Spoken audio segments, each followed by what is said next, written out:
Hey guys, what's up? It's me, Mickayla Fatovic, and I'm the broker owner of a elite class property management and real estate company. Today, I am here with Dan again. Mickayla and I were talking a few minutes ago about some recent examples of just deals we're working on, what's going on in the real estate world in each of our respective lives. And I am working on some deals in the triple net space. Triple net, typically is referring to properties that have no landlord responsibilities. They're very passive.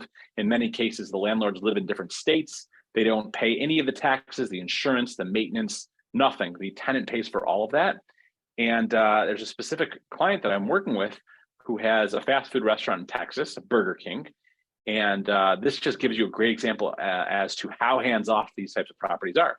Because we started preparing the property for sale. I did some research, and it seemed to me that the property was not even open for business. So I reached back out to the seller and asked him, what the situation was. And he had told me he was certain they were open because he received his rental check on the same day every month, just as he had every month for the last 18 years. And then he got back to me after speaking with the tenant. And about 4 months ago, a car had driven through the entire building and the restaurant was not even operational and up and running.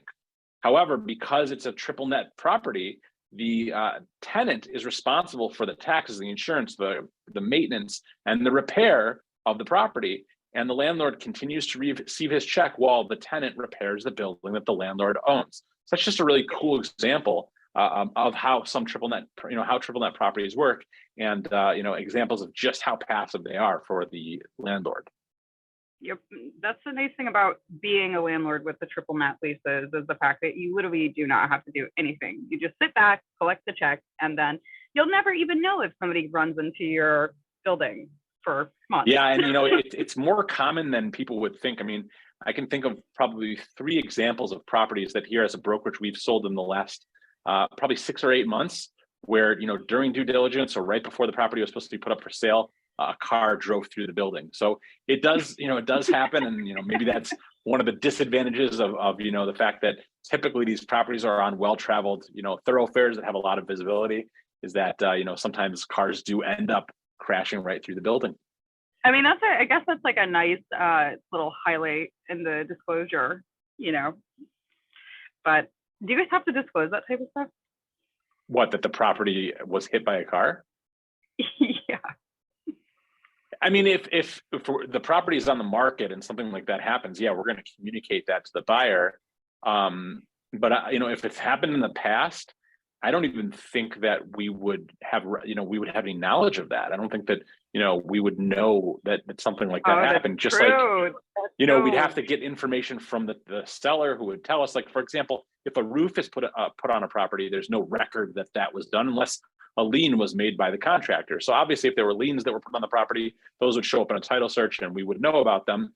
Otherwise, we wouldn't really have any way of knowing that without some type of disclosure from the seller himself or herself. Wait, so where are you based out of for the Burger King? That's in Texas, right? Yeah, I'm not in Texas. I'm in Michigan, but the Burger King itself is in Texas. You should be in Texas because you're a cowboy today. Yeah. Yeah, I love this jacket. But no, I mean, it's cool because the seller's in California. I'm the agent. I'm in Michigan, and the tenant and the property are in Texas. So that's interesting. That's the age that we live in for commercial real estate today. In Texas, they aren't doing like records of like roofs or major repairs. That's crazy. So in Florida, for example, they actually like have a lot of this like permits and like all of that public. So you literally just go and search it. So there's no way to even really know if you're a buyer going into that, like if something like that has ever happened, unless somebody knew and they just closed. It's crazy.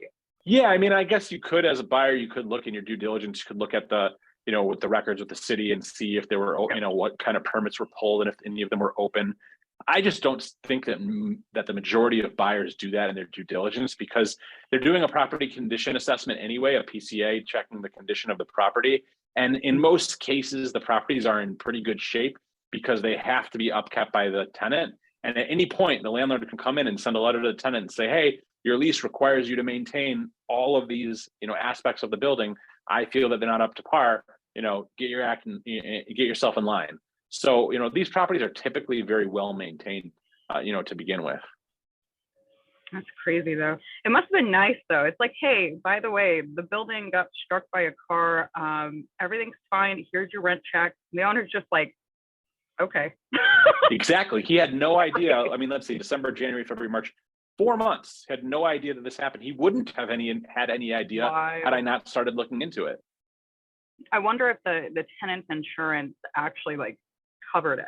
So I'm sure. Yeah, I'm sure. I hope so. That would be horrible, or at least the driver's insurance, considering. Yeah, I mean, yeah, I don't know the laws of the state of Texas for insurance, but the tenant, per the lease, the tenant is actually obligated to maintain an insurance policy, for a certain amount, per the terms of the lease. So that's also really, really nice assurance for the landlord. I wonder if that was like a coverage in their insurance. Could you imagine being a tenant of a triple net lease? Because being a tenant of a triple net lease is like, there's a lot of liability associated with it. And there's a lot of pros to it as well. But like, if that was not covered, that would have been such a big headache for them. Now, that's good. Is everything back up and operational today with the tenant? No, it's not. In fact, today we went under fully executed LOI, a letter of intent, and we're working on a purchase agreement as we speak. So in this example, the tenant himself is actually going to be buying the building, which is common. It's not, it's not the most common things, but typically, especially with quick service restaurant, you have what's called a ROFR or a ROFO, a right of first refusal or a right of first offer clause in the lease. And what that says is that, for example, a right of first offer says that in the event that the owner of the property brings a property to market, for sale, then the tenant has the right to make the first offer. Right of first refusal means that if the landlord brings the property to market and an offer is received that the seller or landlord wants to, accept, they have to first provide that offer to the tenant and give the tenant the opportunity to, decide whether or not they want to refuse, they want to, basically match those offer terms. And obviously every lease is worded a little bit differently, or they want to refuse. So the right of first refusal is common in properties like this, giving the tenant an option to purchase the building, should they desire. So that's what's going on here. That's great. That's nice that the tenant is deciding to buy it, because a lot of times like the tenants will just end up leaving. But then again, I've seen fair share of tenants want to purchase the building. So that's nice. That's really cool. Yeah, I mean, one of the nice advantages when a tenant buys the building is they no longer have to pay rent. Yeah, I mean, that's the plus side to it. That's very cool. I like that. I also don't like the fact that somebody smashed into a building. That's a little bit sad, but. Yeah, I mean, listen, it happens. Thankfully, it happened about 5 minutes after they closed. So there were only 2 people in the restaurant because the car went through the entire dining room. Yeah. That's so scary. That is like terrifying. Could you imagine just be like sweeping the floors and then all of a sudden a car is like right next to you? It's just like, okay, cool. Yeah, perfect. Not a situation I want to be in. No, that is not a good one. Now that's awesome and also bad. Confusing emotions. Mixed emotions for our host today. Yeah, I am coming back from a little holiday vacay. So energy is like trying to be back to the controlled life of business after being free. Yeah, that's a challenge for sure. It definitely is. Okay, so I really love this, that they were able to purchase the building. Like the highlights of this is that they're buying the building from him. They already kind of know how the building is operating.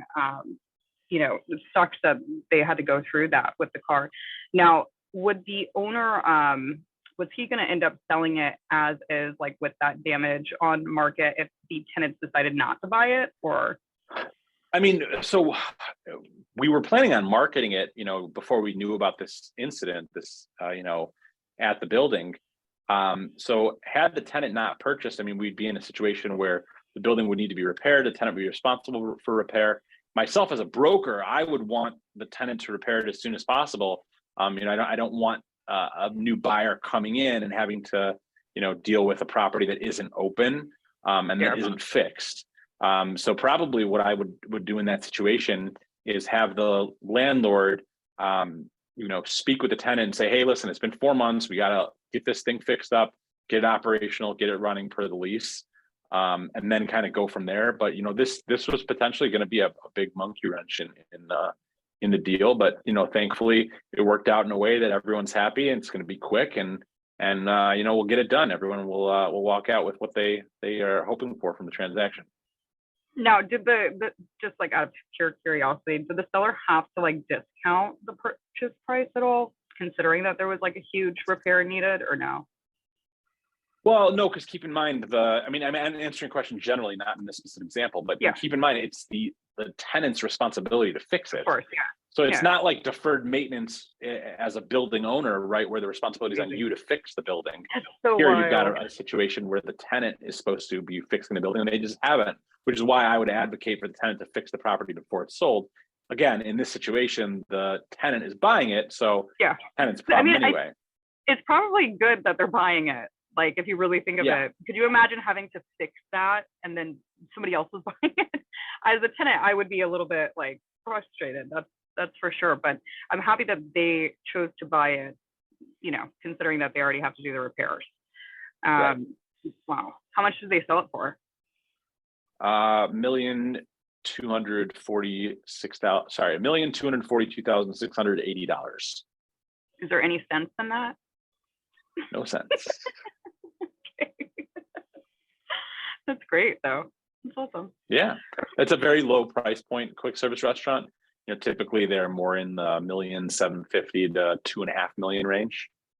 I've got one I'm going to be listing tomorrow that's about between 3 million, 3.1 million. That's more on the high end, but $1.2 million is like a very, very low price point. Is that a Taco Bell? Is that why it's more money, or no? The other one is a Taco Bell. That's not why it's more money. The reason, look at you, just guessing tenants accurately so well, but it is the high rent that contributes to the high price. Because if you look, let's just say the cap rates are not equal in these two deals. First of all, the Taco Bell deal has 13 years left on the lease. This Burger King has less than 2 years left on the lease. So the cap rate on the 13-year deal is much lower than the cap rate on the 2-year deal. That's number one. Number two, the rent is much higher on the Taco Bell deal. And, price is a function of cap rate and rent. So on the deal that has a lower cap rate and a higher rent, you're going to have a significantly higher price point. Yep. I mean, you can't blame them for wanting more for Taco Bell, though. Let's just be real. Taco Bell. It's just because you like Taco Bell better than Burger King. Right? So, yeah, no, it's 100% on that. That is a fact. Okay, so I love that. I really love that you came on here and shared this with us, because now at least our viewers know to watch out for cars that are flying through restaurants, and also that if you are going to be investing into triple net leases as a landlord, you don't have to worry about those types of huge events happening, because it's actually going to be on the tenant. Yes, and there's a third lesson too, and that is that if you own triple net property, you want to sell it, got to call Dan. Yes. Yeah. Well, don't call Dan. Don't do that. I'm just kidding. Okay. Call Dan. Dan is awesome. He knows his business when it comes to the commercial triple net leasing. That is for sure. Now, Dan, thank you so much for coming back on and telling us about this experience. It's definitely interesting, and you guys be careful out there, and make sure no cars are coming flying at you when you're having a burger. There you go. All right, guys, subscribe, and please comment below if you have any questions, comments, concerns about flying vehicles. And yeah, we'll just kind of go from there. See you guys on the next one.